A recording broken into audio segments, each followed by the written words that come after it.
A motorcade turns onto Elm Street in broad daylight. The president waves from an open car.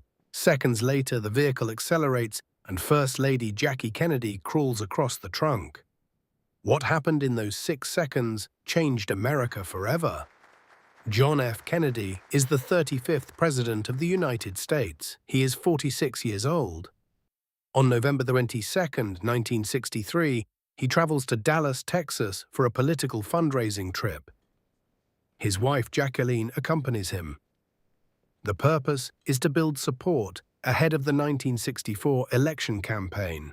Texas is politically divided, and Kennedy hopes his presence will unite the state behind the Democratic Party.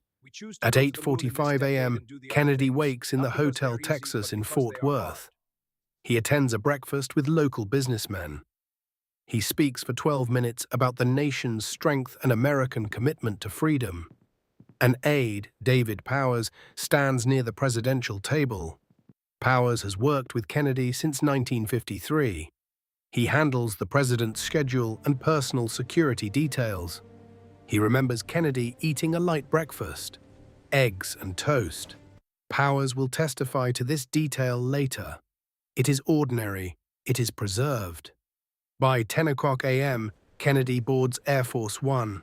The flight from Fort Worth to Dallas takes 13 minutes. The cabin is cool.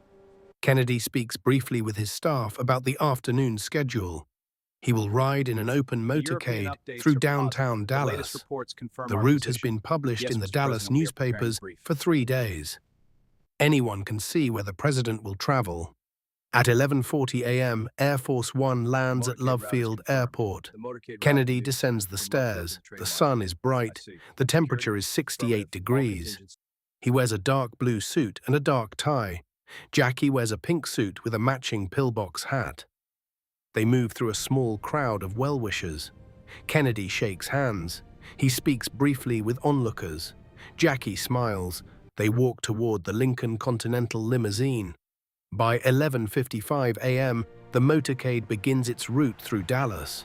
There are 2 cars in front of Kennedy's vehicle. There are 2 cars behind. The lead car carries security and local police. The president sits in the rear left seat of the limousine. Jackie sits to his right. Thank you. Connally, the governor of Texas, sits in front of Kennedy. Connolly's wife sits to his right. The car moves slowly, approximately 11 miles per hour. At 12:20 p.m., the motorcade passes the Texas School Book Depository. The building is a 7-story red brick structure.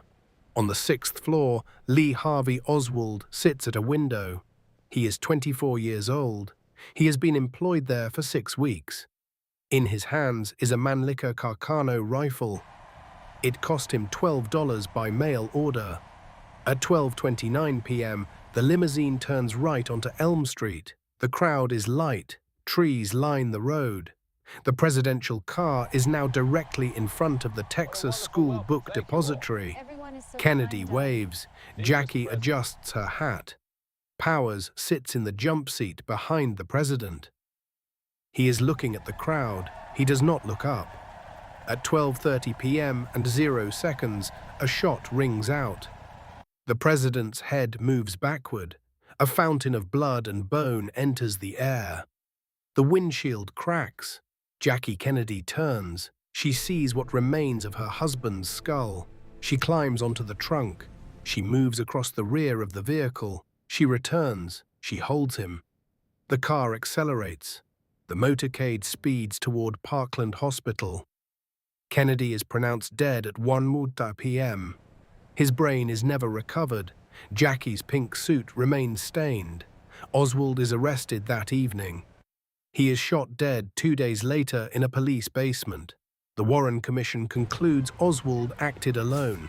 Fragments of truth remain scattered across the evidence archive at the National Archives. What was preserved is what was found in the wreckage of those seconds. This was their last ordinary day. Next week, we examine the final 24 hours before the Hindenburg disaster.